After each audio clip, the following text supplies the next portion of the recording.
When we opened the body, there was nothing inside. No organs, no bones, no nothing. We were hard-pressed to even explain how his skin retained its shape instead of collapsing like an empty glove. We called the feds on that one. Way above our pay grade, we decided. A pair of feds was there in an hour.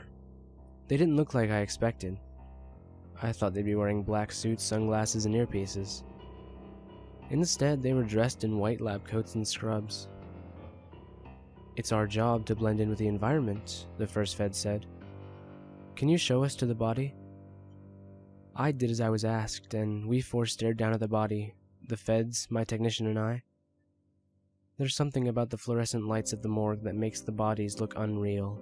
Their flesh is pallid and dull, like one of those statues from Madame Tussauds wax museum. "We're gonna have to call this in," the first fed said.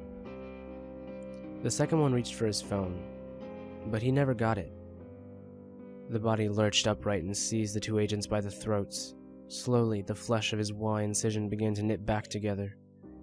The feds reached for their guns, and I collapsed to the ground with my hand on my heart. The gunshots tore through the hollow flesh suit, but the creature continued to squeeze.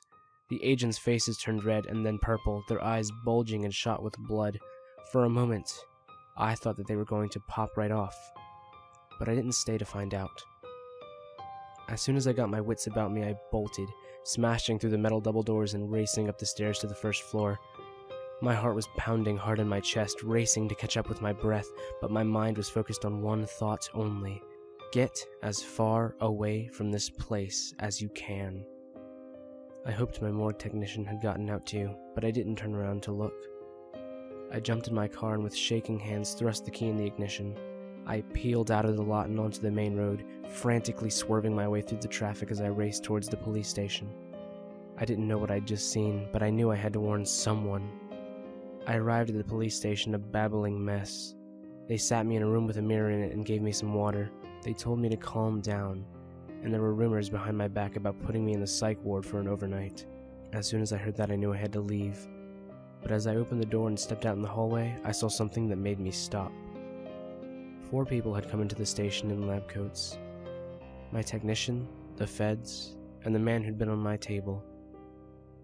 I went out the back hallway and through the emergency exit. I managed to circle back to my car before I heard gunshots inside. That night, I drove as far as a tank of gas would take me and checked into a motel under a fake name. Over the next few days, I watched the news reports for the town, but they didn't report anything strange. Some nights I lie awake and wonder what happened. Were the police able to put them down? Did the feds come in and cover it up? Or is there a small town in the American Midwest that's full of hollow people, just waiting for the chance to tear somebody open and hollow them out? I'm not sure I want to find out.